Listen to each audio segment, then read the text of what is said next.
제가 종종 듣는 기독교 TV에 CBS 성서학당이라는 프로그램이 있습니다.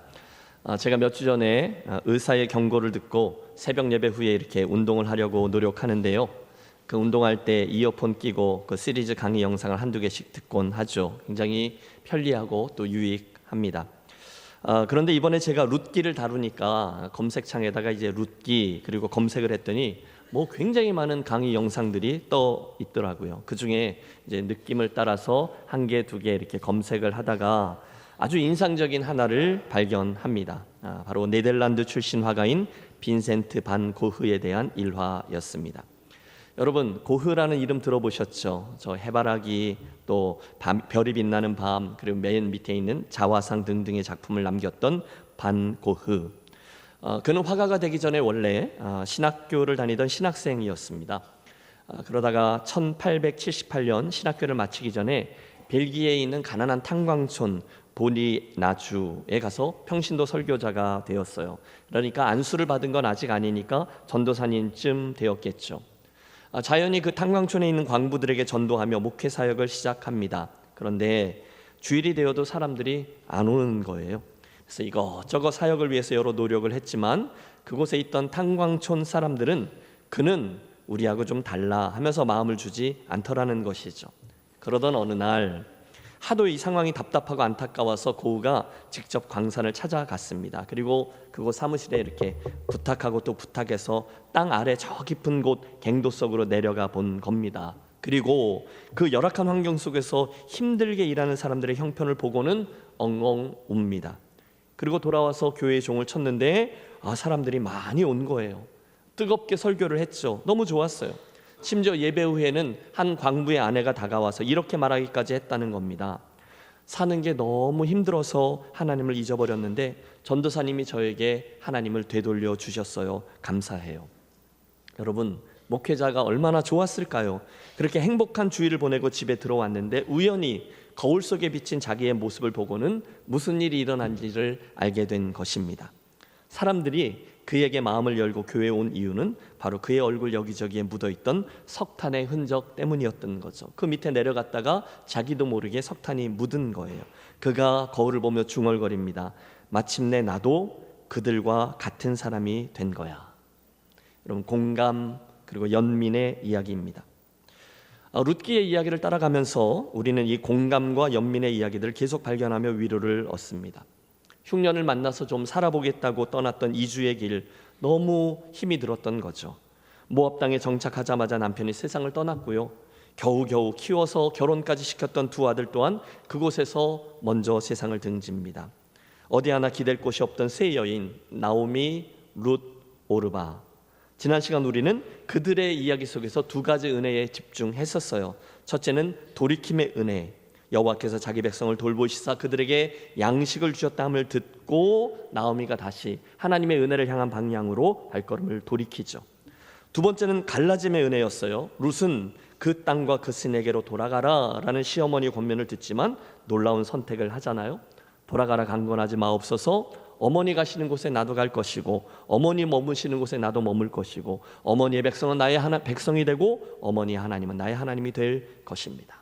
그날 룻은 환경이나 상황이나 상식이 아니라 하나님을 향한 믿음을 선택했어요. 그리고 그 갈라짐의 은혜를 통해 그녀는 나오미라는 나이 먹은 여인의 운명 안으로 서서히 들어가고 있습니다. 연민, 공감, 사랑, 그리고 나이를 초월한 친구됨의 숭고한 이야기가 바야흐로 시작되고 있는 것입니다. 자, 룻기 강의 세 번째 시간이죠. 오늘 우리는 1장 19절의 말씀에서 시작합니다. 함께 19절을 읽어보시죠. 이에 그 두 사람이 베들레헴까지 갔더라. 베들레헴에 이를 때에 온 성읍이 그들로 말미암아 떠들며 이르기를 이가 나오미냐 하는지라. 성경은 간단하게 이에 그 두 사람이 베들레헴까지 갔더라 이렇게 기록하고 있지만 사실 이건 결코 쉽지 않은 지난한 여정이었을 겁니다. 혹시 그녀들은 떠나면서 자기들 남편의 무덤가부터 갔을지 모르겠어요. 여보, 저희 베들레헴으로 돌아가요. 나중에 안정이 되면 찾아뵐게요. 두 여인 모두 눈물을 훔치면서 발걸음을 돌립니다. 그리고 가는 여정, 그 중간중간 여러분, 그녀들이 무슨 이야기를 나누었을까요? 물론 행복했던 기억들도 공유했겠죠. 또 베들레헴이 어떤 곳인지에 대해서도 이야기했을 겁니다. 가서 뭘 어떻게 해야 할지, 어디서부터 새로운 삶을 시작해야 될지 불안함 가운데 그러나 서로를 의지하며 그 길을 걸어갔을 거예요. 여러분, 사실 저는 그 나오미보다 옆에 있던 룻이 더 대단하다고 봅니다. 나오미는 그래도 베들레헴을 알고 있었잖아요. 그러나 룻은 정말 아무것도 모르는 미지의 땅을 향해 나아가고 있는 거예요. 옛날 아브라함이 가나안 땅으로 향해 떠날 때에는 하나님의 약속이라도 있었잖아요. 너는 너의 본토 친척 아비집을 떠나 내가 내게 지시하는 땅으로 가라. 내가 너를 축복할 거다. 내가 너를 복의 근원이 되게 할 거다. 그런 약속이라도 있었죠. 그러나 룻은 그런 것도 없어요. 그런데도 그녀가 그리로 가죠. 왜요? 바로 그곳에 계신 하나님 그분을 선택했기 때문입니다. 드디어 베들레헴에 이르죠. 19절을 보실까요? 베들레헴에 이를 때에 온 성읍이 그들로 말미암아 떠들며 이르기를 이가 나오미냐 하는지라. 여러분, 쉽게 상상이 되지 않습니까? 동네 사람들이 몰려 나온 거죠. 글쎄, 나오미가 왔대. 정말? 아, 진짜네. 그런데 왜 혼자 왔지? 남편 엘리멜렉은 어디 갔어? 애들이 다 컸을 텐데 보이질 않네. 여러분 아십니까? 지금 동네 사람들이 시끌벅적하면서 설왕설래를 하는데요, 실은 이게 의문문이 아닙니다. 이가 나오미냐? 묻는 게 아니에요. 대신에 이것은 감탄문입니다. 이번에 새 번역 성경은 이것을 이렇게 번역했어요. 이게 정말 나오미인가? 느낌표. 무슨 뜻입니까? 탄식입니다. 어이없어 하는 거예요. 이가 나오미라고? 아니 도대체 무슨 일이 있었던 거야? 아마 추측컨대 너무 형편없는 그런 모습 때문이 아니었을까요? 게다가 그 옆에는 처음 보는 모압 여인 하나가 따라오고 있어요. 도대체 어떻게 된 걸까? 그 순간 사랑하는 여러분, 이 나오미의 고백을 들어보세요. 20절, 나오미가 그들에게 이르되 나를 나오미라 부르지 말고 나를 마라라 부르라. 이는 전능자가 나를 심히 괴롭게 하셨음이니라. 참 슬프죠. 또 21절 이어지는 그녀의 탄식은 우리 같이 한번 공감하며 읽겠습니다. 내가 풍족하게 나갔더니 여호와께서 내게 비어 돌아오게 하셨느니라. 여호와께서 나를 징벌하셨고 전능자가 나를 괴롭게 하셨거늘 너희가 어찌 나를 나오미라 부르느냐 하니라. 여러분, 원래 그녀의 이름이 나오미가 맞습니다. 즐거움, 기쁨이라는 의미죠. 그런데 그녀는 그 이름을 거절하고 대신 이제부터는 자기를 뭐라 부르라고요? 마라라 부르래요. 의미는요, 쓰다, 고통스럽다입니다. 이제부터는 나를 기쁨이라 부르지 말고 고통이라 부르라. 그런 의미입니다. 그러니 여러분, 사람들이 금방 그녀들의 상황을 파악했겠죠. 무슨 큰일이 있었구나. 글쎄, 가족들이 다 변을 당했대. 아이고 어쩌냐, 이제 여인네들끼리 어떻게 사노? 너무 안 됐네. 여러분, 그 자그마한 베들레헴이란 촌락에 나오미의 소식이 금방 퍼진 거예요. 그래서였을까요? 그녀의 절규가 더욱더 안타깝게 느껴집니다. 전능자가 나를 괴롭게 했다. 내가 풍족하게 나갔었는데 여호와께서 나로 빈털터리가 되어 돌아오게 하셨다. 그러므로 이런 벌받은 내 인생을 보면서 나를 더 이상 나오미라 부르지 말고 마라, 쓰다라고 부르라. 그녀의 외침이에요. 사실 어떤 분들은 이쯤에서 고개를 갸우뚱합니다. 여러분, 지금까지 나오미가 얼마나 의연하게 그렇게 행동했습니까? 그런 힘든 상황에서도 정말 정신을 똑바로 붙들고 며느리에게 아주 분별력 있게 마음도 전하고 그녀들을 설득하고 그렇게 마음을 다잡고 지금 이 베들레헴 땅까지 돌아온 것 아닙니까? 그런데 갑자기 이렇게 신앙 없는 사람처럼 막 막말을 해대며 인생을 다 포기한 것처럼 울부짖으며 뒤로 넘어가고 있습니다. 사실 이 모습 자체가 우리에게 좀 낯섭니다. 그래서 어떤 분은요, 여기에 있는 나오미의 모습을 보며 막 꾸짖기도 해요. 여러분, 우리는 아무리 어려운 일을 만나도 이 나오미처럼 행하지 맙시다. 하나님을 믿는 믿음으로 막 입으로 내뱉고 도대체 이게 뭐 하는 겁니까? 창피하게. 그렇죠? 그런데 그건 아니라는 거죠. 저는 조금 다르게 본문을 읽고 싶어요. 물론 지금 그녀가 했던 말은 내용은 맞습니다. 하나님이 나를 이렇게 망하게 하셨다. 하나님 때문에 내가 이렇게 빈손으로 돌아오게 되었다. 그분의 손길이 너무너무 가혹하다. 맞아요. 이거 원망입니다. 어떻게 그럴 수가 있냐는 거죠. 하나님 너무 무심하다는 거예요. 그런데 여러분, 우리 조금만 마음을 열고 그녀의 형편을 다시 한번 들여다 보십시오. 제 상상 속에 있는 그 나오미는요, 그동안은 어떻게 그 마음을 다잡고 강하게 마음을 지켜왔던 거죠. 그런데 갑자기 옛날 자기가 친하게 지냈던 그 사람들을 만나면서 확 하고 마음이 무너진 거예요. 그들의 시선, 그들이 하는 한두 마디의 말이 그녀 마음의 빗장을 풀도록 해버린 거죠. 그래서 자기도 모르게 확 하고 그동안 자기 붙잡고 있던 마음을 놓고 참고 참았던 원망의 말을 쏟아낸 겁니다. 내 인생이 이게 뭐냐? 이건 하나님이 그런 거다. 다 하나님 때문이다. 하나님이 살아계시면 어떻게 나한테 이럴 수가 있느냐? 여러분, 나오미는요, 정말로 하나님이 싫어서 그분을 떠나라고 그렇게 막 쏟아내고 원망의 말을 한 게 아닙니다. 대신에 그녀는 그만큼 절박한 상황에 처한 거죠. 너무너무 힘들어요. 절망이에요. 따라서 지금 그녀의 그 외침은 내가 아프다는 거죠. 내 인생이 너무너무 아파요. 내 현실이 너무너무 가혹해요. 당신들은 내 처지를 이해하지 못할 거예요. 내 형편이 돼보세요. 너무 처참해요. 나 죽고 싶어요. 그런 속상함이 반로로 나오게 된 얘기죠. 그런데 그때 그 옆에서 권사님, 그런 소리 하면 큰일 나. 우리도 다 힘들었었던 과정 통과해서 정신 똑바로 차려. 다 지나가게 될 거라니까. 여러분, 혹시 그러지 마시고요. 대신에 정말 힘들겠어요. 어떻게 마음 아파서 그래 권사님 우세요. 나 붙잡고 울어. 여러분, 그런 위로자들이 되어지시기를 부탁합니다. 그게 뭐예요? 연민이에요. 그게 뭐예요? 공감이에요. 함께 울어주는 거죠. 함께 마음 아파주는 거예요. 여러분, 사람의 마음은 뭘 따라 흘러가요? 사랑을 따라서 흘러간다니까요. 자, 이쯤에서 우리 한번 이 자리에 서 보겠습니다. 어떻게 생각하십니까? 여러분, 지금 그녀가 그런 힘든 형편에 처하게 된 게 정말로 하나님이 그녀의 인생을 징벌하셨기 때문일까요? 지금 그녀의 인생이 말아 쓴 게 되도록 하나님이 일부러 고통스럽게 하셨던 것일까요? 그래서 지금 그녀의 인생이 그렇게 처참해지도록 하나님이 다 망가뜨려 버리신 것일까요? 여러분, 정답은요, 몰라요예요. 성경은 그걸 더 이상 설명하지 않아요. 우리는 그 상황 속에 담겨져 있는 하나님의 그 큰 섭리를 다 몰라요. 솔직히 그렇습니다. 그러나 여러분, 우리가 경험적으로 또는 룻기를 다 읽으면서 한 가지 분명히 알고 있는 게 있어요. 그것은 아무리 이렇다 저렇다 해도 지금 하나님의 선하신 손길이 그런 그녀를 감싸고 있다는 사실입니다. 그렇죠. 우리는 룻기를 다 읽었어요. 그래서 룻기의 마지막을 우리는 알고 있거든요. 지금 1장이 비록 이렇게 말아 쓰다라는 절규로 맞춰지지만 그 다음 주 2장부터는 엄청난 일이 일어나기 시작하거든요.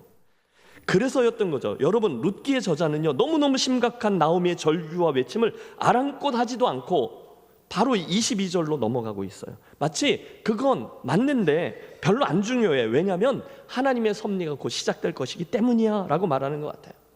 여러분, 그 앞에 20절, 21절에서 나오미가 얼마나 소리 높여 절망하고 비명 지르고 땡깡 쓰고 하나님께 원망하고 뒤로 넘어가고 있나요? 그런데 룻기는 바로 이어지는 22절에서 이렇게 얘기해요.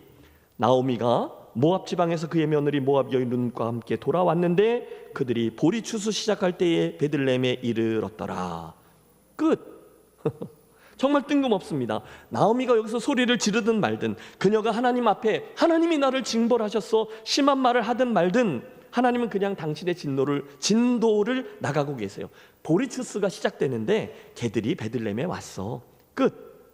그렇게 일정이 맞춰지고 있습니다. 여러분, 여기에 뭔가가 있습니다. 보세요. 이 말씀에는요, 하나님의 어마어마한 의도가 하나 숨어져 있어요. 보세요. 그녀의 앞선 이야기들은 모두 다 흉년과 관계가 있죠. 심지어 저들의 인생도 흉년의 시간을 통과했습니다. 배고파요. 추워요. 고생했어요. 그리고 의지할 것 없어서 절망했어요. 그런데 나오미가 이 모든 것들을 뒤로하고 베들레헴으로 돌아왔을 때 그 시기가 어떤 시기였다고요? 보리 추수를 시작할 때였다는 거예요. 따뜻한 봄바람이 불기 시작할 때, 은혜의 때요, 축복의 때입니다. 넉넉한 추수의 기간, 맞아요. 헷세대 하나님께서 정확히 그 추수의 시기에 맞추어서 그녀들을 그곳에 도착하게끔 하셨던 것입니다. 따라서 20절과 21절에서 나오미가 처절하게 절규했잖아요. 그런데 그 절규를 듣고 있던 우리는 바로 21절 지나 22절 넘어가는 그 행간에서 따로 말씀하시는 하나님의 음성을 들을 수 있어요. 나오미, 너무 힘들었지? 그런데 이제 봐, 곧 나의 반전이 시작될 거야. 흉년으로 시작된 너희들의 이야기였지? 하지만 나는 곧 멋진 이야기, 은혜의 이야기들을 시작할 거야. 두고 봐. 할렐루야. 또 있습니다. 여러분, 룻기의 저자는요, 나오미가 모압 지방에서 그의 며느리 모압 여인 룻과 함께 돌아왔는데 그들이 보리 추수 시작할 때 베들레헴에 이르렀더라, 이렇게 쓰면서 일부러 룻이 어디 출신인지를 거듭 강조하고 있습니다. 여러분, 우리 이미 알고 있거든요. 그런데도 그걸 또 밝히고 있는 거예요. 모압 여인. 왜 그럴까요? 그것은 그런 이방 여인이 이제부터 어떻게 하나님의 놀라운 구원 역사 안으로 들어오는지를 보여주기 위함이죠. 있잖아, 기대하시는 거예요. 혹시 여러분 그날 룻은요, 나는 모압 여인인데 이러면서 이렇게 둘러서 얼굴을 가리며 베들레헴에 들어갔을지도 모르겠어요. 그러나 하나님은 그녀들의 모습 하나하나를 통해서 당신의 놀라운 구원의 이야기를 시작하시죠. 혹시 오늘 이 자리에 예배하러 나오셨지만 나는 이 은혜의 이야기는 별로 상관이 없어, 나는 모압 여인이잖아, 나는 별 볼 일 없는 이방 여인이잖아, 나는 죄인이잖아, 나는 하나님 앞에서 별로 큰 사람이 아니잖아 라고 생각하시며 그분의 여러분을 향한 은혜를 기대하지도 않는 분 계십니까? 아니요, 그렇게 생각하시는 분은 틀리신 거예요. 그분은 나오미의 불평, 또 룻의 그 소외감까지도 다 알고 계시고 그것들까지 사용하시면서 그 이야기에다가 당신 은혜와 사랑 이야기를 덮어서 새롭게 완성하고 계신 분이세요. 그게 뭐냐? 하나님의 성품인 헤세드, 은혜와 사랑이라는 거죠. 한번 해보시죠. 헤세드의 하나님. 여러분, 우리 이야기가 고통스러운 건 맞아요. 그런데 하나님이 씌우신다니까요. 그날 나오미와 룻은 긴 고난의 과정을 통과하면서 절규하고 고통스러워하며 하나님을 원망하는 말을 뱉어내기까지 했지만 하나님은 그 순간에 헬세드의 하나님으로 그녀들을 추적하시며 동행하시면서 그녀들의 인생이 이미 개입하셔서 움직이고 계셨던 거죠. 그 증거가 뭐냐? 이 보리 추수를 시작하는 시간에 그들로 거기 도착하게끔 하셨다는 것입니다. 여러분, 이게 굉장히 의미 있어요. 성경에는 이런 이야기가 굉장히 많아요. 별일 많았었어요. 곤고한 인생들, 가정들, 나라들, 역사적인 고난들 정말 힘들어요. 그러나 그 결론들은 똑같습니다. 그런 인생과 가정과 나라와 어려운 상황 속에서도 하나님의 사랑과 은혜는 계속되고 있다라는 사실입니다. 믿습니까? 구약의 족장들 이야기가 그랬어요. 선지자들이 그랬어요. 사도 바울이 그랬어요. 김해제일교회 지난 98년의 역사가 그랬어요. 여러분, 제 인생의 개인적인 여정도 그랬고요, 여러분의 인생도 그랬습니다. 중간중간 곤고했습니다. 지우고 싶은 순간들이 있었어요. 얼마나 기가 막히셨습니까? 정말 사도 바울이 이야기하는 고린도의 밤이죠. 약하고 두려워하여 심히 떨었노라. 베들레헴의 흉년이었어요. 모압 땅에서의 생고생이었어요. 그러나 기억하세요. 이제는 보리 추수의 때, 그분 은혜의 때가 곧 시작될 것입니다. 오늘 저와 여러분의 삶에 답이 잘 안 보일 때가 있습니다. 여러분도 그렇죠. 그게 룻기 1장이에요. 흉년이 있고요, 떠남이 있고요, 가족을 잃고요, 불행해지고요, 돌이키고 갈라지고, 어쩌면 돌아오고 싶지 않았던 그 베들레헴으로 불평 원망 다 가지고 돌아오지만 결국은 하나님의 단어죠. 보리 추수 시작할 때에 그 말 한마디에 그녀들은 자기들도 모르는 사이에 쓱 하나님의 멋진 드라마 안으로 들어오게 된 거죠. 그녀들은 몰랐어요. 하지만 그때까지도 보이지 않는 하나님의 손길이 그들과 동행하고 계시다가, 할렐루야, 마치 이스라엘 백성들이 광야를 떠돌지만 구름 기둥과 불 기둥이 그들을 보호하며 인도해 주셨고, 또 초대교회 사도 바울을 비롯한 수많은 하나님의 사람들이, 그들은 몰랐지만 성령 하나님이 그들과 함께 운행하시면서 그곳에 가주셨던 것처럼 그녀들도 왜 모압인지, 왜 흉년인지, 왜 남편들을 먼저 떠나보냄인지 모르고 슬픔 가운데 들어오지만 하나님께서 그녀들과 성령으로 함께 주셨다는 것이죠. 여러분, 오늘의 말씀으로 위로를 받으시길 바랍니다. 오늘 저와 여러분의 인생이 잘 보이지 않아요. 그러나 저와 여러분의 인생도 이 헷세드의 하나님께서 우리 삶을 보호하시고 가장 선하게 이끌어주고 계시는 것임을 믿으시기 바랍니다. 그때는 잘 몰라요. 잘 안 보여요. 하지만 지나고 나서 우리는 반드시 고백해요.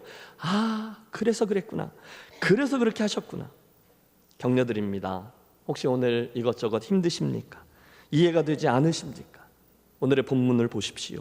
보리 추수 시작할 때에 하나님의 치밀하신 섭리와 손길이 오늘도 저와 여러분의 인생을 이끌어주고 계시는 줄로 믿습니다. 그런 의미로 우리 함께 예레미야 29장 11절의 말씀 우리에게 위로로 받겠습니다. 믿음을 가지고 같이 한번 읽어보시죠. 여호와의 말씀이니라. 너희를 향한 나의 생각을 내가 아나니 평안이요 재앙이 아니니라. 너희에게 미래와 희망을 주는 것이니라. 아멘. 로마서 8장 28절입니다. 이것도 같이 읽어요. 하나님을 사랑하는 자 곧 그의 뜻대로 부르심을 입은 자들에게는 모든 것이 합력하여 선을 이루느니라. 아멘. 믿습니까? 그분은 항상 정확하세요. 우리는 우연히라고 말하지만 하나님은 마침이라고 다가오시죠. 한번 들어보세요. 목사님 한 분이 자신을 향한 하나님의 은혜를 설명하실 때 룻기에 나오는 두 개의 단어를 사용하는 것을 보았습니다. 그것은 각각 우연히와 마침입니다. 사실 룻기에는 직접적인 하나님 이야기가 나오지 않아요. 하지만 우리는 그것이 은혜의 스토리임을 압니다. 모압 여인 룻이 보아스를 통해서 하나님의 은혜를 입어요. 사실 쉽지 않습니다. 그녀는 가난한 자를 돕는 손길을 만나야 했습니다. 기업을 대신 물러줄 이도 만나야 했습니다. 그리고 그가 자기를 희생해서 그녀를 선택해 주어야만 하는 상황에 처했습니다. 하지만 한순간 놀라운 하나님의 은혜가 이 모든 조건들을 충족시키며 그녀에게 다가섭니다. 바로 이 우연히와 마침이라는 형식을 통해서요. 그녀가 우연히 보아스의 밭에서 이삭을 줍습니다. 그리고 마침 보아스가 그곳으로 나옵니다. 그리고 하나님의 은혜의 이야기가 현실이 됩니다. 사랑하는 성도 여러분, 오늘의 이 이야기를 들으시면서, 아니 그 룻기의 이야기 속에 참여하시면서 오늘 여러분의 삶에도 동일하게 동행하시며 역사하고 계시는 헷세드 하나님, 그분의 손길을 발견하게 되시기를 축복합니다. 혹시 오늘 복잡하세요? 뭐가 잘 안 되세요? 짜증 가득입니까? 어디다 막 쏟아내고 싶으신가요? 그 나오미처럼요. 나를 나오미라 부르지 말고 앞으로 마라라고 부르라. 전능자가 나를 힘들게 했다. 우리도 그럴 때가 있어요. 하나님이 어떻고, 교회가 어떻고, 저 양반이 어떻고, 애들이 어떻고, 목사가 어떻고, 여러분 막 해대고 싶을 때가 분명히 있어요. 그때 이 룻기 이야기 속에 자리하고 있는 저와 여러분의 이야기, 나오미와 룻을 기억하겠습니다. 그 순간 우리는 우연히와 마침의 땅 베들레헴으로, 그것도 보리 추수 시작할 때에 이르게 해주시는 하나님의 손길을 발견하게 될 것입니다. 결국 오늘의 이 설교도 그 헷세드의 하나님을 믿기 때문에 오늘도 별일 많아도 인내로 웃으며 달려갑시다라는 권면으로 맞춰지게 되네요. 기억하십시오. 신기하게도 이 룻기에는요, 하나님이 직접 한 번도 언급되지도 나타나지도 않으세요. 그러나 우리는 이 이야기 속에 자리하고 계시고 섭리하시고 역사하시는 그분의 손길을 뚜렷이 지켜봅니다. 보리 추수 시작할 때에 그분은 그날 그들의 인생 가운데 함께 오시다가 가장 선한 응답으로 자리하시는 헷세드의 하나님이 되어 주셨죠. 그분이 오늘 저와 여러분에게도 동일하게 역사하셔서 가장 선한 응답으로 다가와 주실 헷세드의 하나님이심을 믿습니다. 자, 룻기를 한 주 한 주 설교해가는 저의 바람은 이겁니다. 그때 그 등장인물들이 서 있는 자리에 여러분, 우리 함께 들어가 서서 그런 우리에게 주시는 하나님의 은혜와 사랑을 함께 보고 깨닫고 누리는 경험을 하자는 거죠. 그때 그 이야기들은 우리들 이 김의 땅에서의 삶에 정말 살아있는 위로로, 감사의 제목으로, 기적으로 화하게 될 것임을 믿습니다. 여러분, 이 시간 그날 고개를 떨군 채 혹시 누가 나를 알아보면 어떻게 하지? 그렇게 몰래 베들레헴 땅으로 들어오던 나오미와 룻이 되어 보십시오. 그들은 앞으로 무슨 일이 일어날지 전혀 알 수 없었지만 곧 그들 인생의 가장 선한 것들로 채우시는 하나님의 은혜를 맛보게 될 거예요. 그걸 우리가 알아요. 그 은혜를 기대하시면서 이번 한 주간도 여러분 룻기를 한 번 더 읽고 와 주십시오. 특별히 읽으실 때 그 룻기의 말씀 속에 여러분의 인생을 살포시 내려놓아 보세요. 순간 그들과 함께 했던 신실하신 하나님, 헷세드의 사랑으로 다가오신 그분께서 오늘 버거운 김의 땅에서 그 힘든 인생길을 걷고 있는 우리들을 그대로 당신의 날개 아래 품어주심을 느끼게 될 것입니다. 여러분 걱정하지 마세요. 그분은요, 단 한 번도 선하지 않으셨던 적이 없으셨어요. 그분은 정말로 여기까지 인도하신 에베네셀의 하나님이고 오늘도 동행하시는 임마누엘의 하나님이며 가장 좋은 것들을 예비하셨다가 정확한 시간에 주시는 에베네셀의, 아니 여호와 이레의 하나님이세요. 그리고 이 모든 것들을 못 가서 우리가 고백하는 거죠. 헷세드의 하나님, 사랑과 은혜로 나를 선대하시는 하나님, 그분이 여러분이 믿는 하나님이신 겁니다.